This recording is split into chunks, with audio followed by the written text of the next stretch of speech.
Well, in the women's liberation movement, we'd probably have worn T-shirts which said lesbian liberation or lesbian strength, those sorts of things.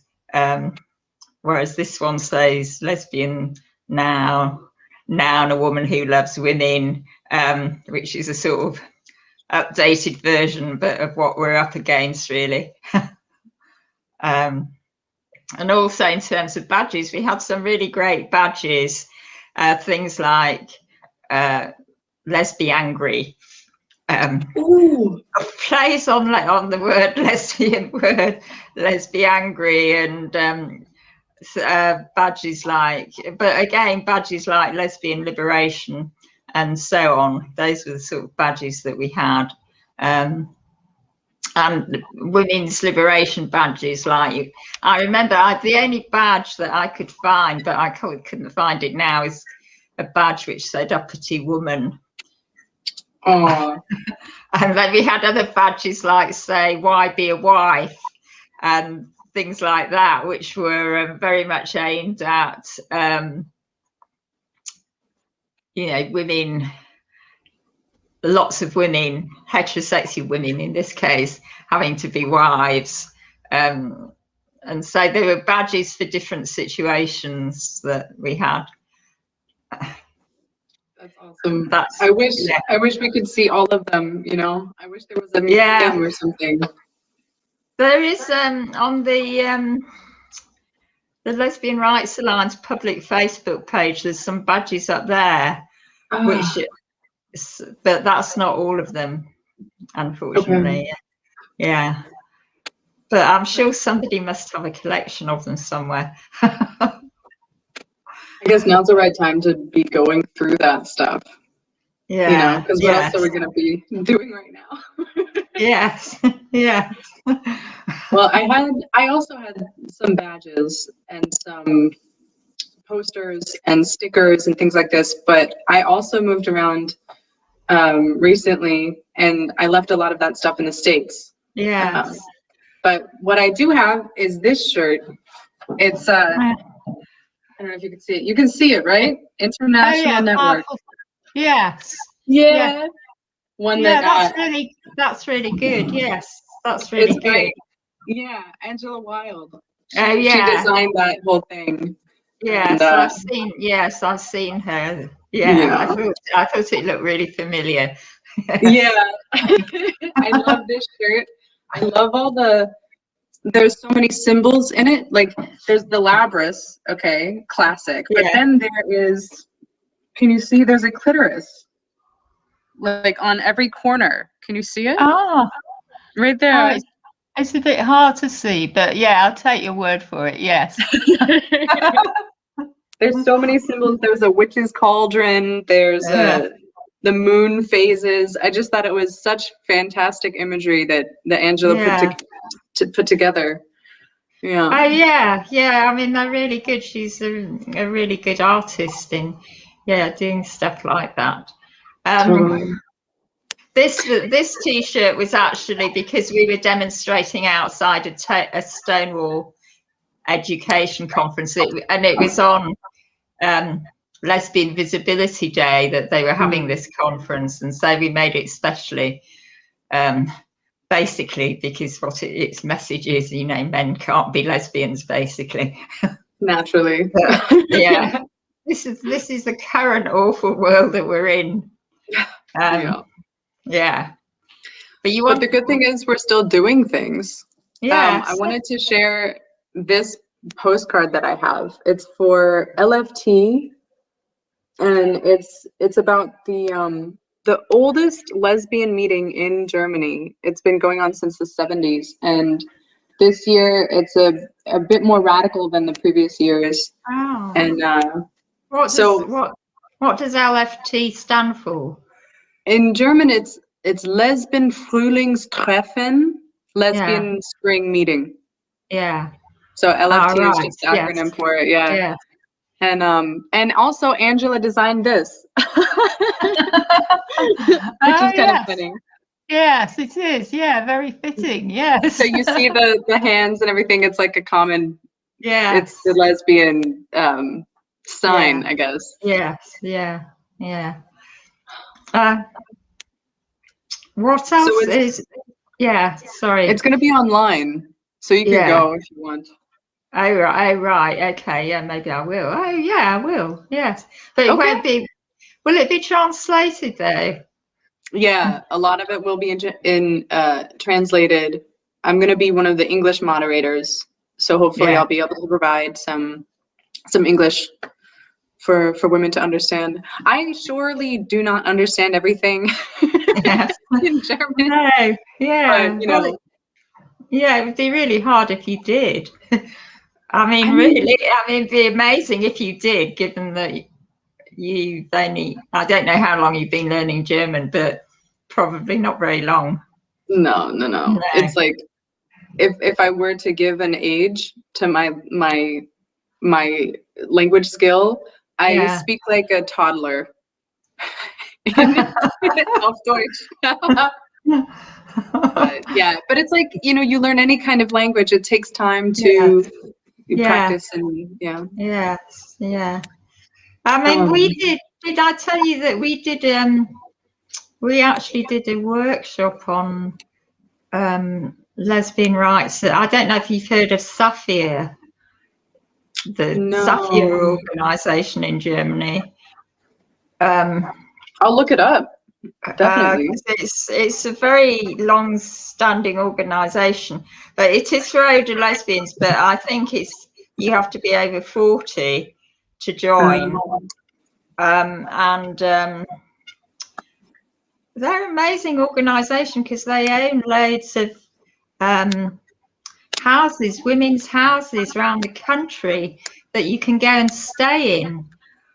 And the one we went to was up north. They were having this sort of lesbian festival.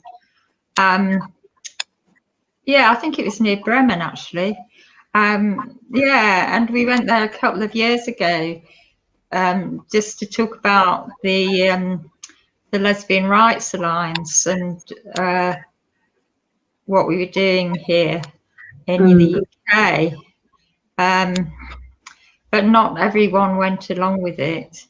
One of the women who was translating said, "Oh, I've got to stop and someone else has to take over because I don't agree with what you're saying." But the majority did. The majority of women did. Yeah, and yeah, because there were some who wanted to open up all the women-only houses and things to men, basically. Yeah, so And that's a problem. yeah, that's a real problem. A real problem. When I think about where I'm going to be when I'm 40, I hope I can still join these organizations that were around. And I'm just wondering, I was born in 1993. Yeah. So I'm 28 right now. Yeah. Do you remember what you were doing in 1993? Yeah, I or do. Early 90s or something.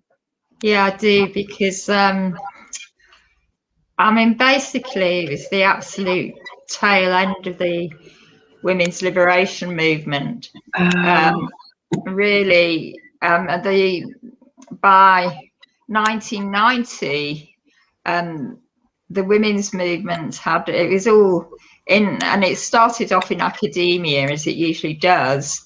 It was all post-feminism, postmodernism, all the post-it all the stuff. Yeah, you could say.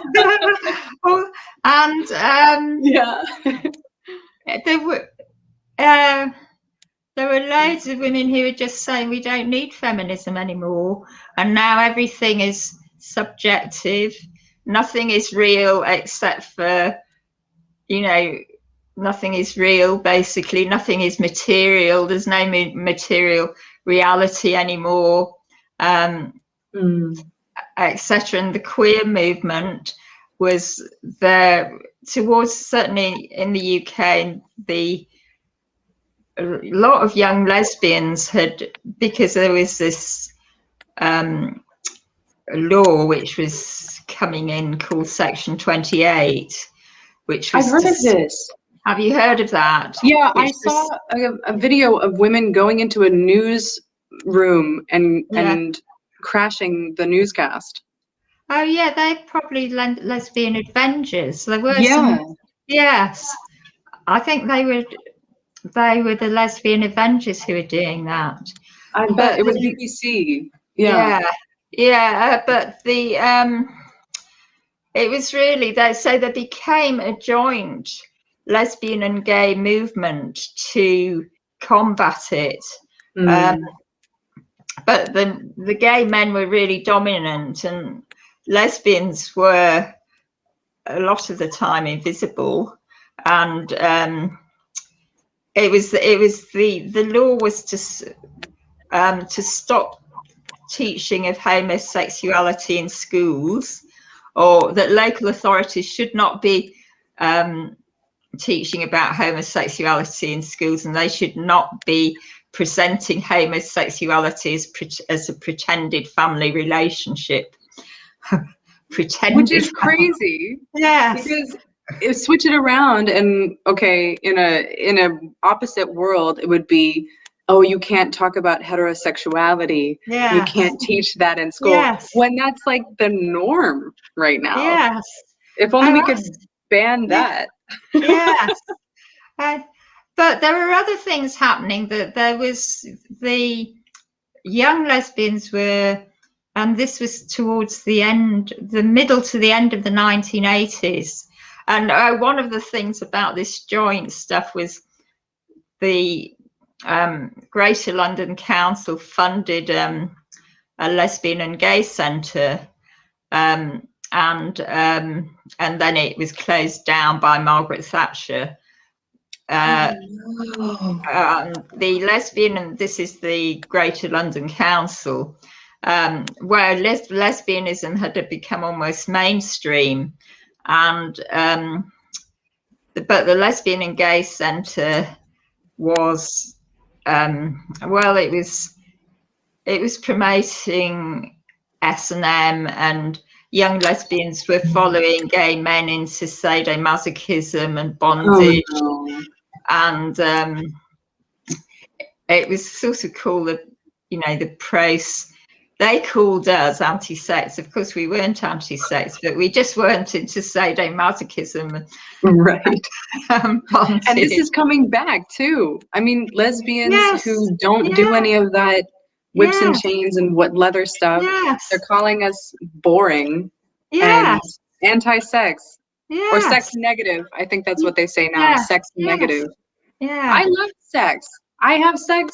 Yeah. Not as much as I'd like to, but Yeah. Well, so did we. But it was all that we weren't into all these stuff, and the younger lesbians were getting into all this stuff and imitating gay men, and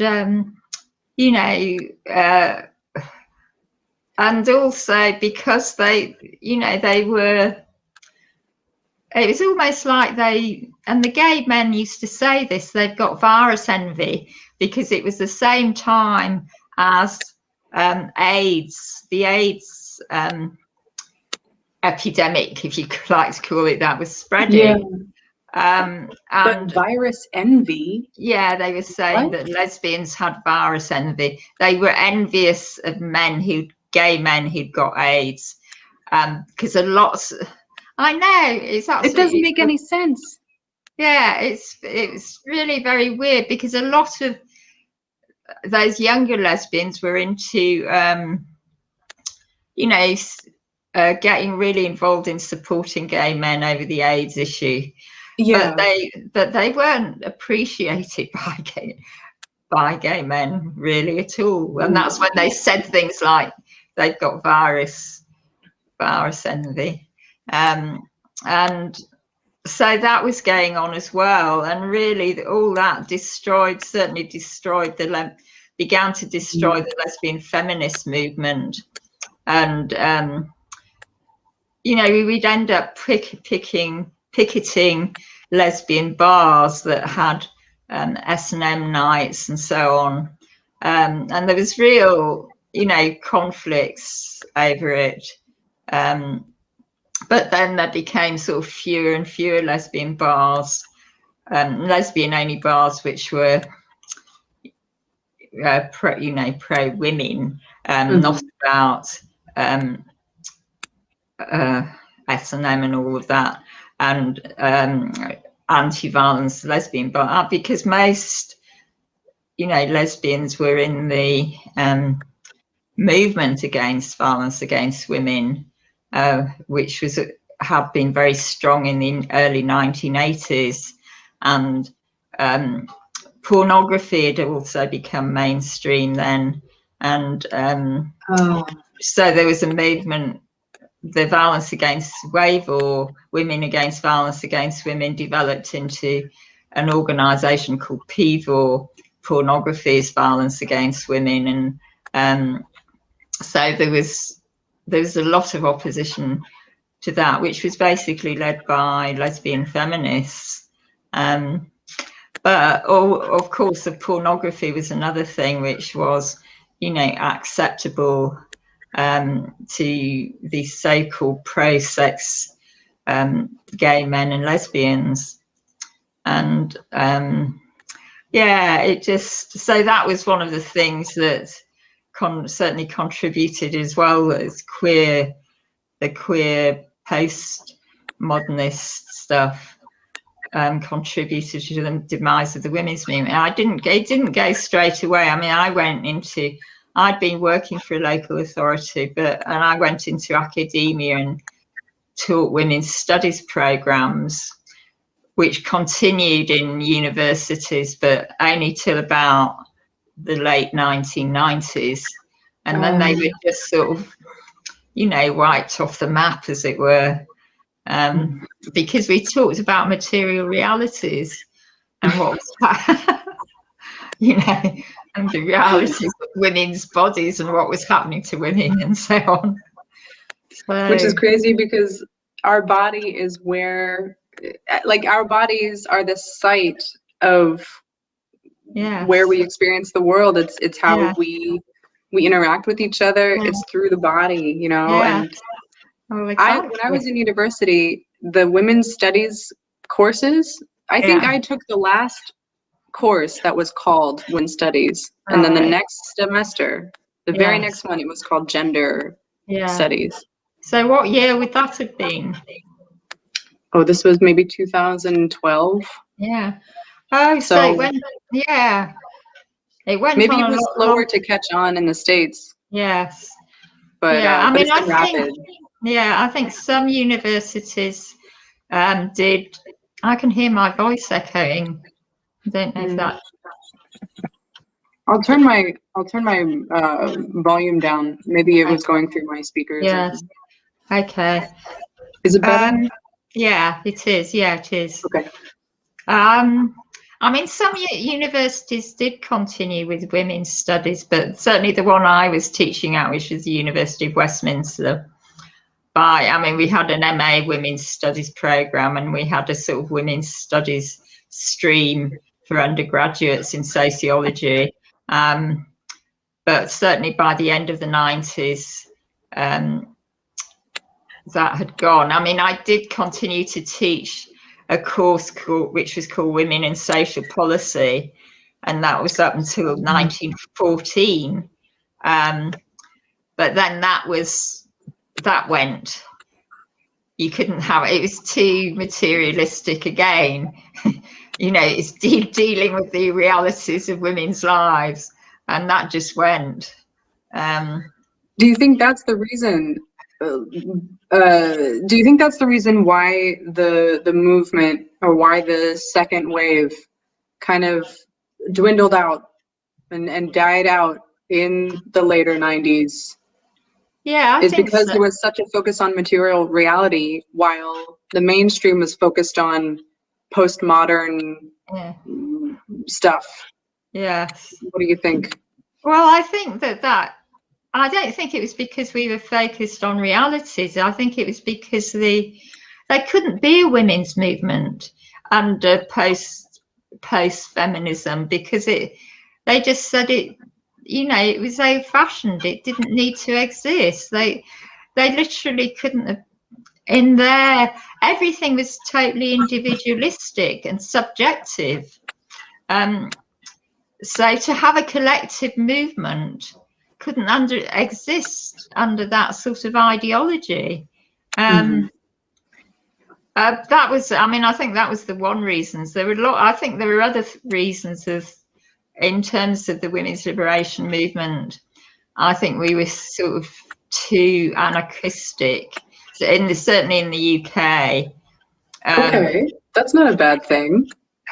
Well, it's in theory, right? That's not a bad thing. Yeah, but we didn't have an organisation. I mean, I know in the States you had what was it called? I can't even remember what it's called now. But you did have a big feminist organisation, whereas there wasn't anything like that which existed in the UK. There was nothing written down about what it meant to, you know, be in women's liberation and so on. It was all different collective groups doing stuff. But we did have 7 demands for women's liberation, but that broke down at the end of the 1970s because basically I think the socialist feminists felt that radical feminists had become too dominant, and they certainly didn't like the fact that there was one of the last demands that was added was women's right to control their own sexuality, and that was disagreed. And anti-discrimination against lesbians. Well, it wasn't, but it was the fact that, and there was a paper that was written by women in Leeds called Love Your Enemy, and it was specifically laying down that if you're in women's liberation, all women should be lesbians, basically. It was a second stage. It was a second stage of political lesbianism. I was in the first stage of it because I joined the women's liberation movement in 1971. And I came out of a heterosexual relationship. And there were lots of women becoming lesbians. A lot of us with children. I just had my daughter in a heterosexual relationship, and I came out of that. And I mean, I didn't ever like heterosexuality. I didn't like it at all. And you know, at one point I got an appointment with a doctor to have myself diagnosed as frigid, basically, because that was. Yeah, if you didn't accept heterosexuality, you know, if heterosexual intercourse, if you didn't enjoy it, you were labeled as frigid. That comes from Freud. Yeah. Wow. It's Freudian analysis. But anyway, I came across a woman who said I was working for something which was called the Claimants Union. This is in 1971, which is about. You don't get paid for it, but it was a union to help people get their social security rights. And a woman from a housing co-op called Siegel came along, and it was the first lesbian housing co-op that was ever set up. And she asked me if I was a lesbian, and I said, I'm thinking about it. And she And she said, well, I think you are a lesbian, or I think you should be a lesbian. So I became a lesbian. Were you so impressionable? Yeah, well, I thought about it before, but I was put off. I was put off before the women's liberation movement. I was very put off by what lesbianism then represented, which was very butch and femme, and there was a famous lesbian bar called the Gateways, and I went in 1967. I went down there with someone else, and you couldn't tell the butches from men, basically. And then on the back row, all the femmes were sitting, and they looked like drag queens because they had so much makeup on and bouffant hair and things, and they were waiting for a butch to come up and ask for them to dance. And it was just, and I just thought, God, if this is what lesbianism is, I want an equal relationship with a woman. I don't want this. Yeah. And but the women's liberation movement offered that. I find that so interesting to hear you say that you went into this lesbian bar and you saw really clearly distinct performances or just styles, like two opposite and yet compatible styles of being a lesbian. That for me, it looks a lot like what I see in the heterosexual world. And I know in the States, at least, I've heard this from some other older lesbians from the States. They said that it was actually illegal to cross-dress. So a woman would have to wear a certain number of sex-specific clothing articles of clothing, or else she would be arrested. And I'm wondering, would that be one of the reasons why these women in that bar that you went to, would that explain a little bit of why they were dressed in such severely opposing styles? Was it the same? I mean, certainly it was in lesbian history in the UK, women who cross-dressed, not all of whom were lesbians, but a lot of them were, and they cross-dressed because they wanted better jobs, better work. Like some of them were pirates and so on, and some of them were soldiers, and then they'd come back and set up lesbian relationships, and then they could be arrested for putting on men's clothes, basically. But that was way back in the 17th century when that happened. But I think there were other, I mean, I only found out later there were other lesbians. There was an organization called Sappho, which was pre women's liberation, and there were lesbians who were into that, but they were certainly into that in the only lesbian club that I knew about.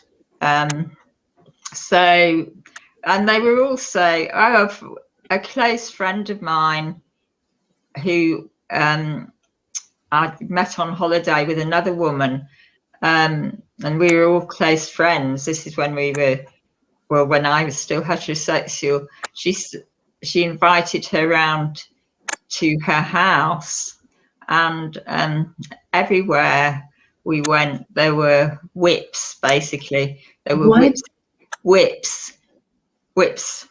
Yeah, but I'm just, it's a shocked what? Yes. Like, and as ornament or decoration? No. And she said, and they were in the bathroom and they were in the bedroom, and she said basically we're into sadomasochism. So this was all pre-women's liberation. So oh, wow. I mean, again, I think that there were lesbian women who weren't into sadomasochism, and lesbian women who weren't into, butch and femme, basically, but they weren't visible. And when the gay liberation, a lot of lesbians, first women who were lesbians before women's liberation joined the gay liberation. Some of them joined the gay liberation movement, front, but they found it so sexist, and gay men sort of expecting them to make the tea and things like in that a lot of them left by 1972, because the first women's liberation conference I went to was in, so wow, yeah, it might have been 1972 or 1973, and there was a lesbian there talking about leaving gay liberation and joining the women's movement, and how lesbians now saw their place in the women's liberation movement. So yeah, it's good to keep in mind that gay men are men. Yes, exactly. And I would love for us to work together, right? Because we have similar experiences sometimes. Yeah. Like sometimes we can compare our experiences with gay men, but at the root of things, we are completely different. Yeah. And we have different needs. Yes. Yeah, So, we do. Yeah, we do. I don't think we have a lot in common with them. I mean, we only sexual orientation, but I mean, again, in terms of sexual orientation, I mean, homosexuality is seen as a male thing. Yeah. Because you otherwise you have to qualify it and say a female homosexual. You don't say a male homosexual. It's just seen as something that applies to gay men. So now that we're talking about this, I just had this idea, the fact that homosexuality is this word that we use to describe people who are sexually attracted to the same sex as them. Yeah. But when we compare gay men and lesbians, we're totally opposite. It's the same kind of attraction in theory, but we are just polar opposites, literally. Yeah. Lesbians have nothing to do with gay men. Gay men have nothing to do with lesbians. And we really don't have so much in common. Yeah. At all. No, we don't. Yeah. No, we don't. And we're not phallocentric for a start, and we don't worship the penis. Exactly. Yes. I find this as one of the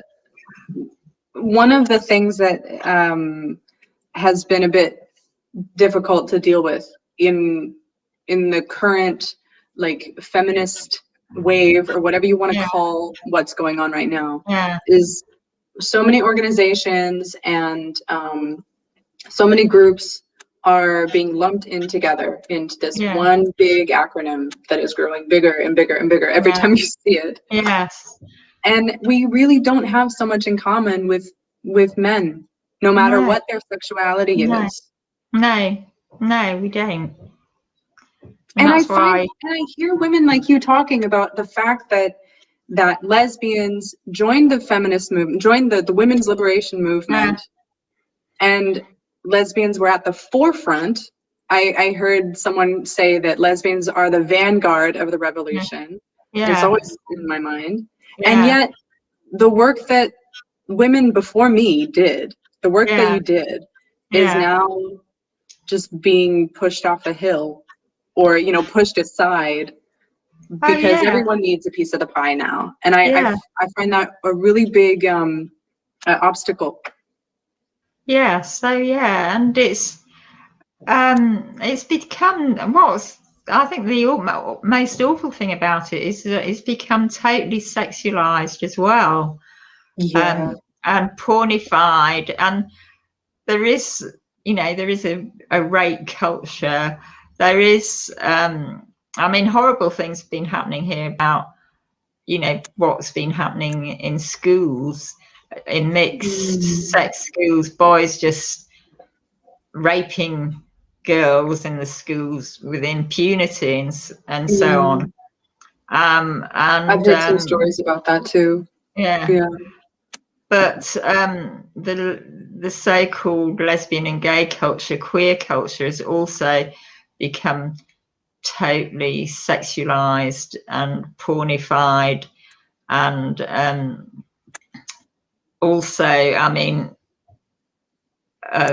lesbians as you know, who is based in now. Yeah, I'm talking about very young lesbians who haven't haven't been caught up in the trap of transitioning, but you know, in the who call themselves queer are expected to have sex with men and so on, whether it's gay men or a man who's trans or whatever. They're expected to have sex with them, not to have control over their own sexuality, which is so awful to me, that that this is imposed on those very young women. That and I think you probably know that in dating sites and things, most dating sites, so-called lesbian dating sites, aren't lesbian dating sites at all, because they allow men into them. And then what happens when a young woman finds out that she's not having a date with a lesbian, she's having a date with a man. And we have a word for that. It's called rape by deception. When a lesbian woman is tricked into engaging with a man. Yeah, it's such a cruel deception, really. And I find that internet sites, dating sites, these dating apps, and then also websites like Facebook or Twitter, where you can create a picture that represents you. Yeah. But then it doesn't have to look anything like you. Yeah. And you could just pretend to be a different person on the internet. Yeah. I find that this has become really common, actually. And I find also the internet has been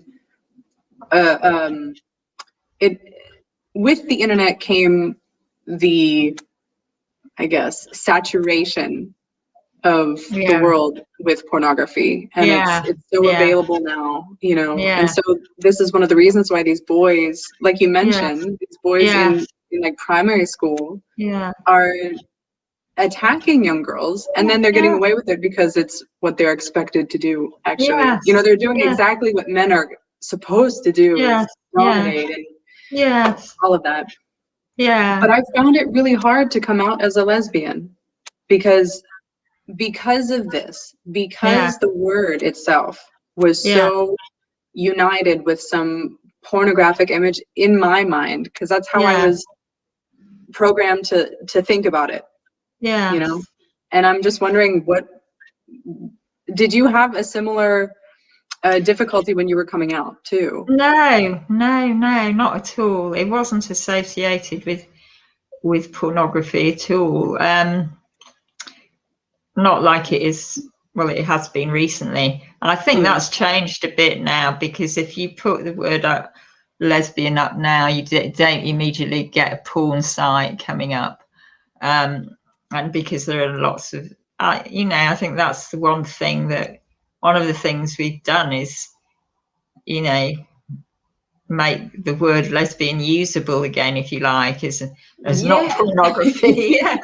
Yes. No, but we didn't have that at all. But there was lots of hostility. I mean, I think because after I became a lesbian and I moved into a lesbian feminist community, first of all, I moved into a lesbian collective, and then which was where we shared everything from clothes to looking after the kids. It didn't always work, and we had this brilliant sort of what you could probably call now an experiment, that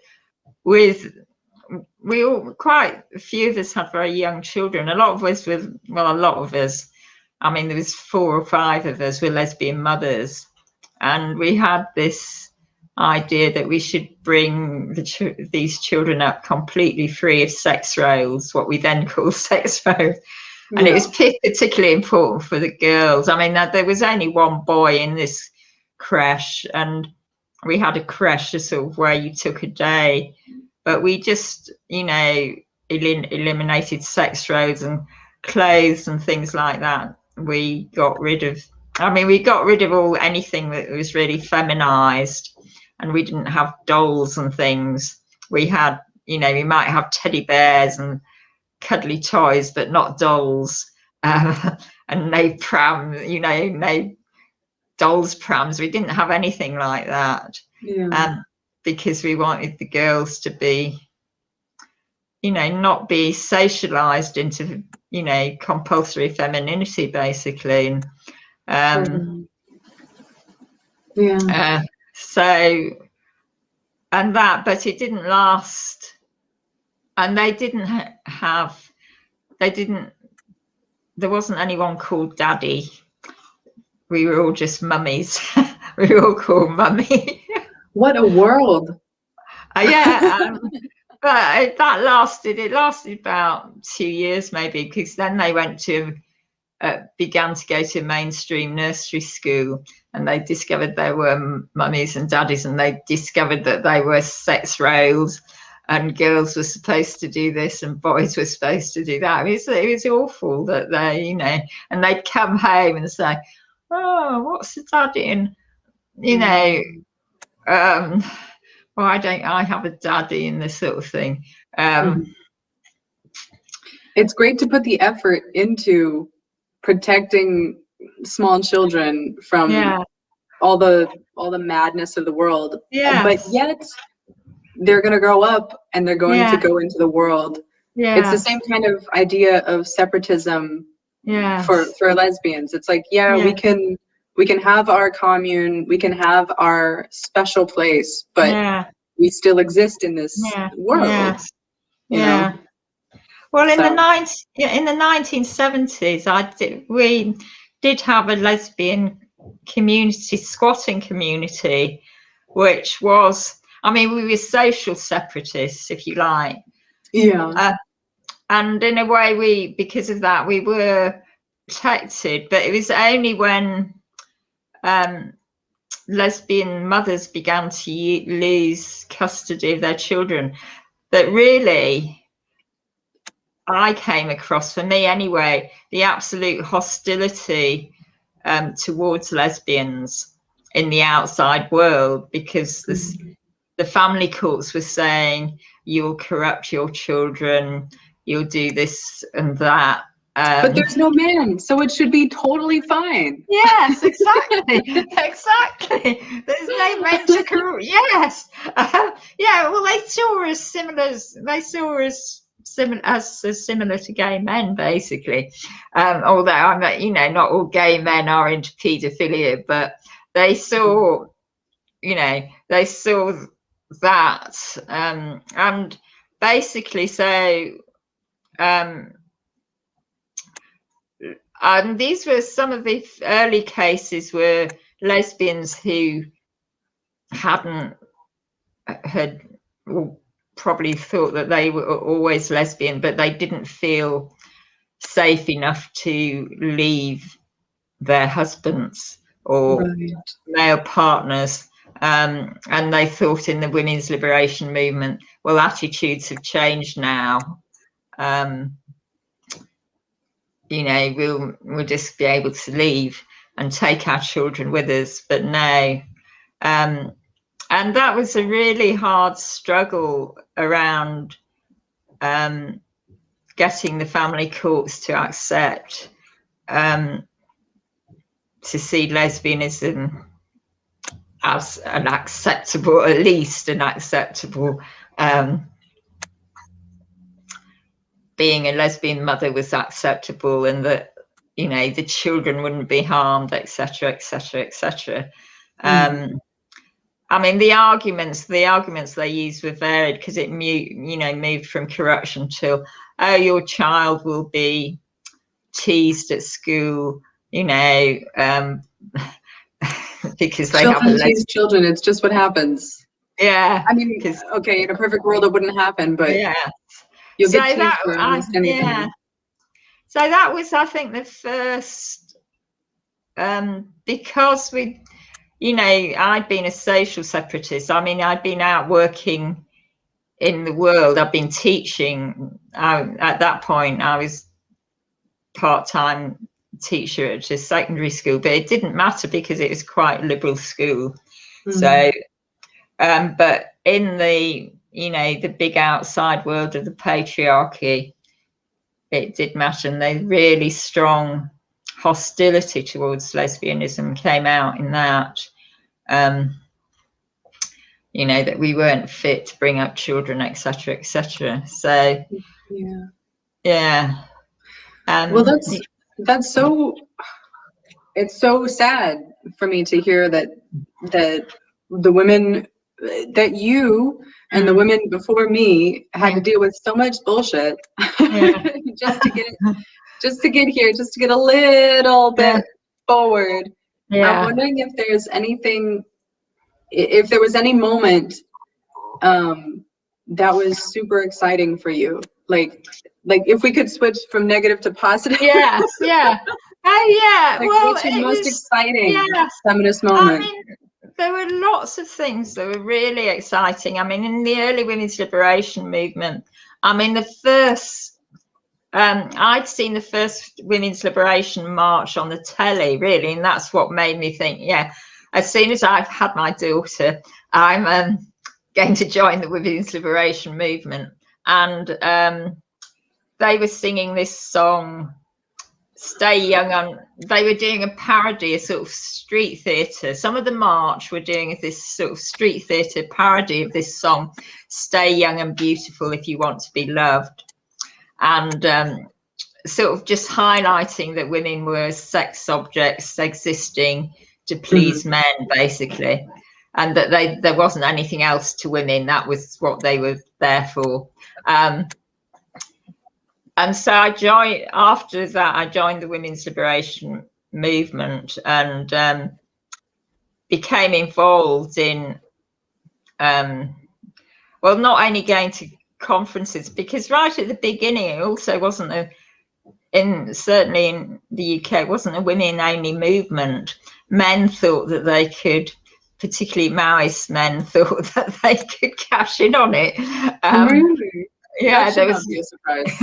Actually, the second Women's Liberation Conference was sort of had a load of Maoist men and a few women on the platform, you know, saying this is what we're going to do. And yes, I mean, I wasn't at that conference, but a lot of women just got up and walked out. And out of that came the fact that the women's liberation movement was an autonomous women's only movement.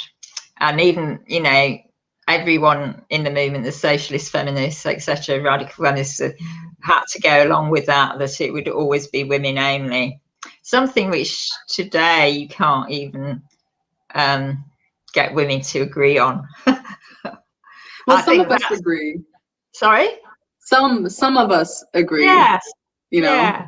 And we only need a small group to make a big change. Yeah. I think. Yes. So, I mean, yes, some of us do agree. But so, I mean, just in terms of some of the women's, because it was so easy to organise things then, because there wasn't CCTV and you couldn't be spied on so much in terms of what you were doing. And we just organised. So the first women's liberation conference, a group of us organised in a group, direct action group. We decided we'd lead the march through Marks and Spencer's, which at that time was sort of a very high fashion shop, and particularly through the women's underwear department, because they were producing all these sexualized, you know, totally sexualized knickers and bras and all that stuff. And of course, Marks and Spencer's didn't know what hit them, really. And we marched through this bit of the shop, it's a big shop on Oxford Street, you know, throwing this underwear on the ground, leaving leaflets saying this is total sexism, you're just turning women into sex objects, blah, blah, blah. And then we marched out again. And that's so cool. Yeah. And then the next Women's Liberation March, the government had decided not to stop. There was a family allowance payment which was paid to women which was supposed to support women with children and to stop that payment. And on that march, some of us got on the stage at the end of all the other speeches and said, right, we're asking you to go and occupy the post office in it was in Trafalgar Square. It was off Trafalgar Square. Everybody go and occupy the post office in Trafalgar Square to make this protest about family allowances, and women did, they just went and did it. And then I suppose, so I was very into direct action, really, lots of women's groups were, and I always found that really exciting. And then in the early 80s, when a group called Angry Women formed, which was a sort of offshoot. I heard of them. Yeah. Offshoot of women against violence against women. And I'd gone up to Leeds to do a course, a postgraduate course at the time, and Leeds was very active against, and also because there'd been the Yorkshire Ripper, this man who killed 13 women, had just been arrested, and the police had been totally on this, they hadn't been on the side of women. They suggested that there should be a curfew on women and things, and women said that there should be a curfew on men, basically. And we went, so we were an anonymous group of women who would go around in twos and threes taking direct action.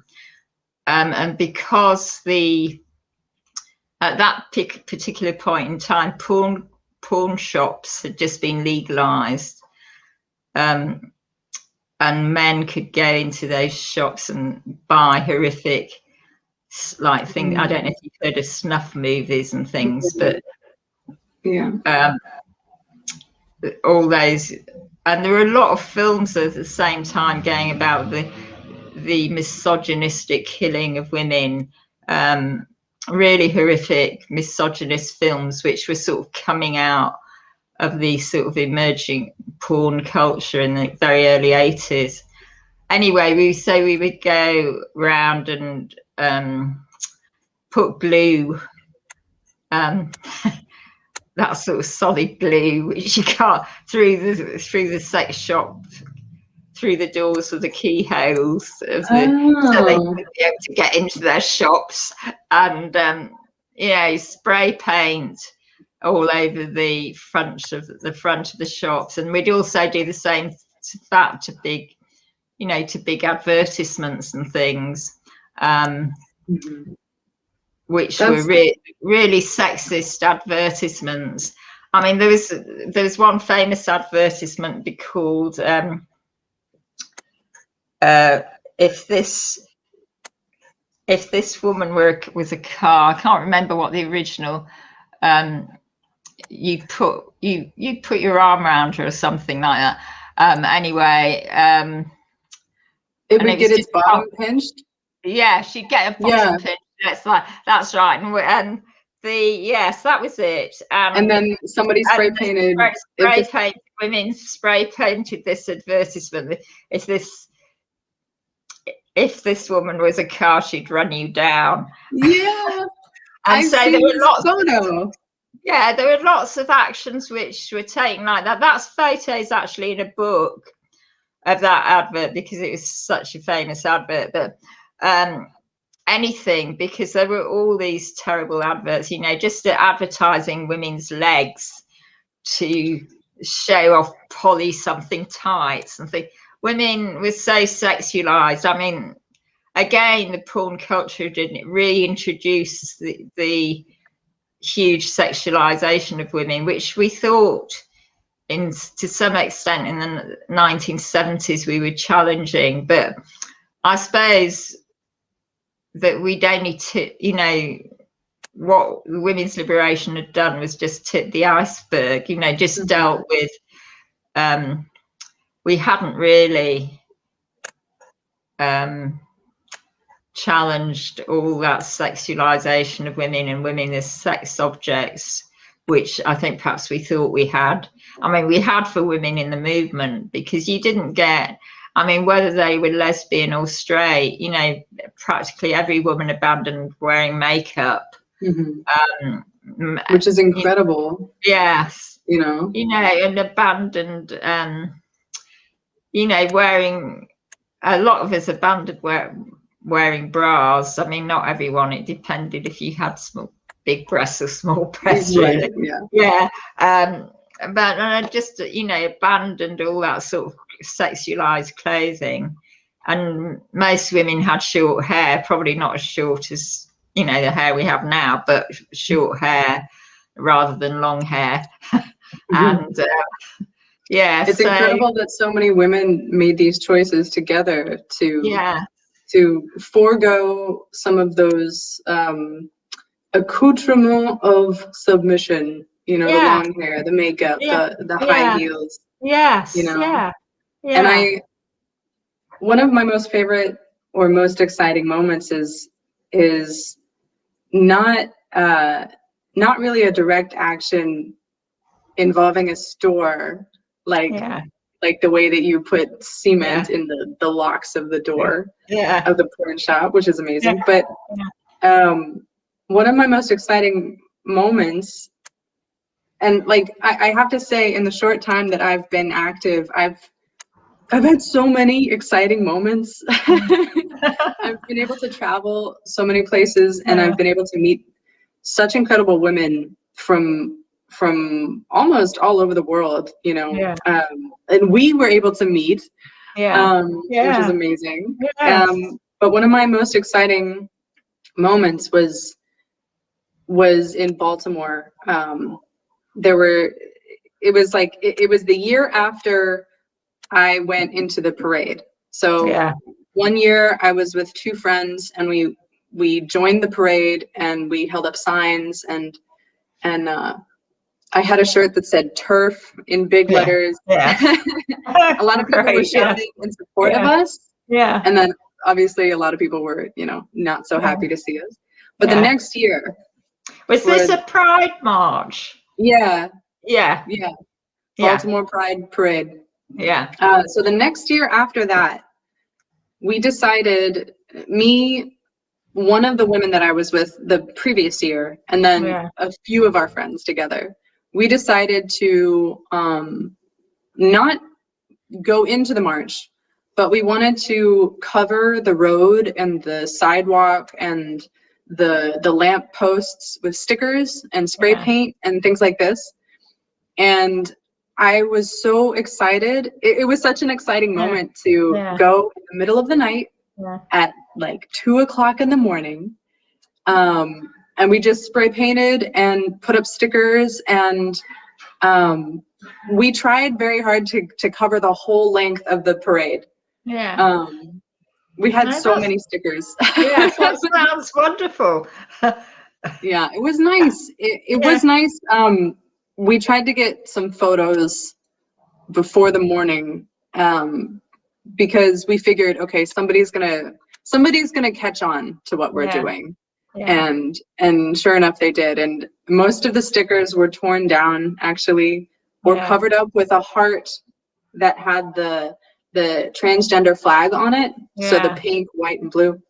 So we thought, oh, you know, all that work for nothing. However, we got the photo evidence. And so nowadays, that's what you need. Whenever you do an action, you need to take a photo of it. Take a photo of it. So you can do stuff locally. You know, you can vandalize stuff. You can you know, destroy the porn shop around the corner. But now it really does help to get photo evidence or video evidence and share it with women worldwide. Because I really feel like I really believe that women around the world are acting together, like at the same time. A lot of us are really fed up with all of this stuff that's been going on, and I think we're on a new wave. I really do. Well, I think we're on a new wave. It's just that I suppose I think some of it's dragging its feet, like Yeah. well, like the women only stuff. I can't understand why there's, you know, among some so-called gender critical women, you know, it shouldn't just be women only. And I think the whole compulsory femininity and it's just sexualization of women, and some women often seeing it as empowering to be totally sexualized, and this is part of female empowerment. I just don't understand that, and I just don't understand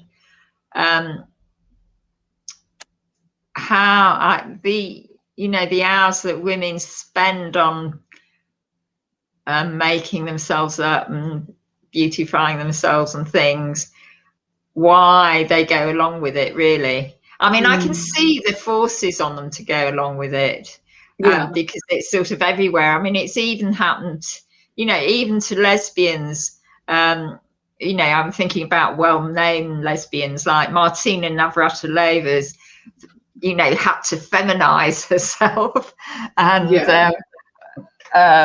you know, other lesbians like well-known on English television. There's this woman who does a lot of BBC sports reporting and things, and she's had to feminize herself and dress herself up in a dress and high heels for events, you know. I wonder if this is the price that we are told that we have to pay whenever we get into the public eye.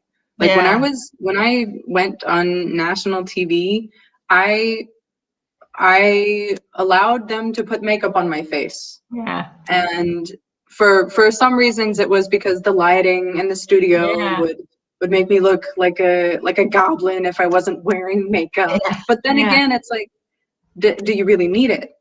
You know, the answer is no. But in order to make yourself look good to regular people, to speak to the regular lesbians who aren't politicized, I guess it does help in some way. Yeah. I mean, I don't know. I wish we could just forego it altogether.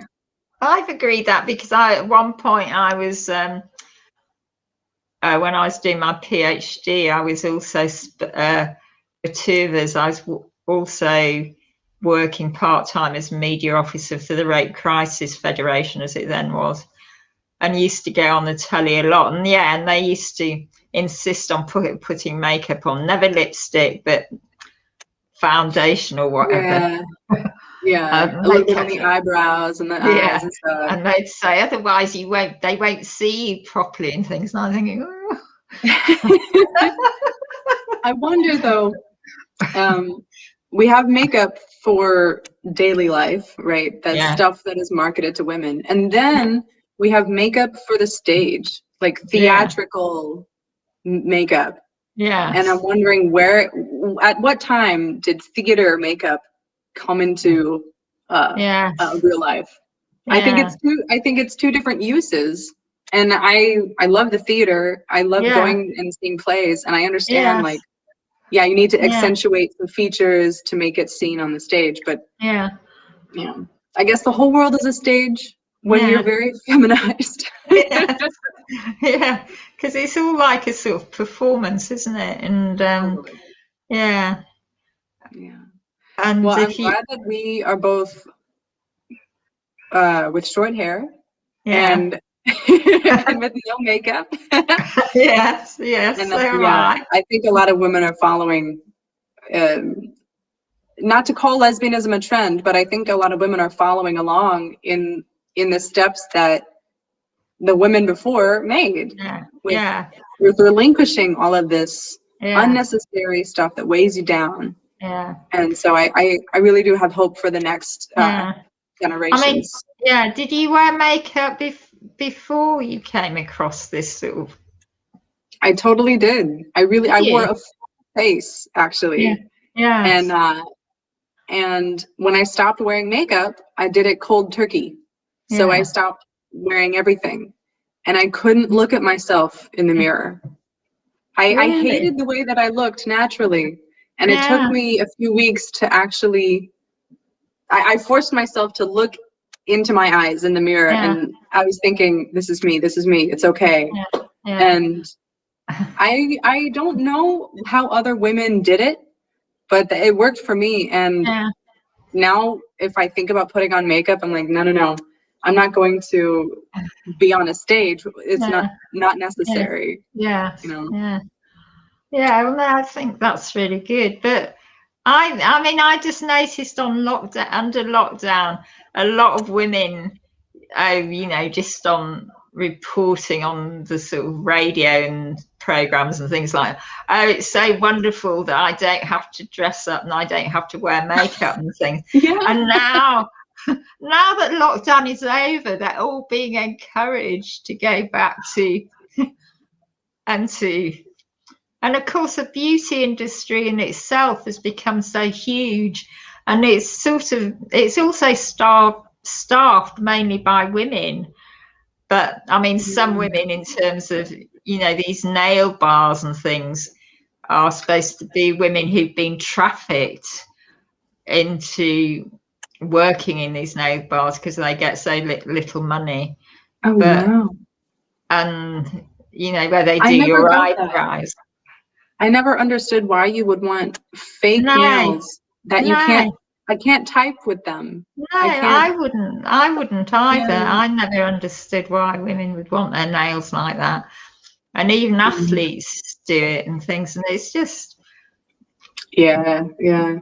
But I have worked out a theory about this, because I needed a new mobile phone, and I went into this shop. This is quite recently, and the woman who was going to set it all up for me, she had these huge nails, and I said, God, I'm amazed that you can do anything. Well, I wasn't really. I tried not to be too impolite, as it were, as you said. But I sort of made some comment, and she said to me, "Oh, I've been working in care home where we always had to have short nails, and I wanted to treat myself and get some sort of comfort." She made it sound like she was getting comfort by going to a nail bar and having this sort of female attention from other women. And I thought, I wonder if that's part of it, that, you know, especially if you're not lesbian, you're heterosexual, women go and get some comfort from other women through being touched. You know, their nails are touched and their eyebrows are touched, and it's something comforting to them. That's all. The only reason I can explain it, that, you know, why they might go and do these things. Well, in the first place, it's what we're supposed to be doing, right? We're supposed to be grooming ourselves in this way. But in another way, women are trained to be in competition with each other for male attention. And so these beauty rituals is one way that we can actually share the same space without competing. And I think that's the allure to it. Just like men have their sports, men are allowed to touch each other when they're playing sports. Women are allowed to touch each other when we are beautifying each other. And it just feeds into the whole system. I think you're right. I think that's a really good way of putting it. Well, I think we've been talking for over an hour. Oh my God, it doesn't seem like that. It seems But I would love to catch up with you another time, really, and hopefully we can go camping together. Sometime soon. I think from what I've heard about Germany, because you're still in lockdown, aren't you, and stuff? They passed new restrictions recently, but hopefully people will get the vaccination in June. I could get it as an immigrant. Oh, brilliant. So there is maybe possibility, but I tend to think that Germany will be much stricter, and yeah, we may not be allowed in. Maybe. Also, We'll see. because we left the EU. Yeah, but fingers crossed. Yes, yeah. Or as they say here, they press their thumbs here. I don't know if you knew that. Agitate. Yeah, Like that. like I don't know actually. Like this. Oh. I'll go make some questions and I'll come back. Yeah. I'll let you know. But it's been a real pleasure to hear from you. Yeah, and it's been really good to talk with you. Yes, good discussion.